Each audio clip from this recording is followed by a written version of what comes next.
Today, I'm going to show you how to factory reset your Ray-Ban Meta smart glasses. This is a quick and easy process, but before we begin, a quick warning. This will delete all the photos and videos saved on your glasses, so make sure to back everything up if needed. Start by folding the arms of your glasses closed. This will ensure you're in the right position to begin the reset. Now, press the capture button 5 times. After you do this, you should see the LED light on the glasses turn solid orange. Once the LED is solid orange, press and hold the button for 5 seconds. After 5 seconds, release the button when you see the LED start to pulse. Your glasses will now begin the reset process. This might take around 30 seconds, so just be patient.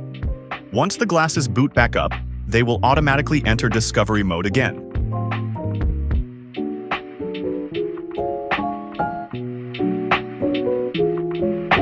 And that's it!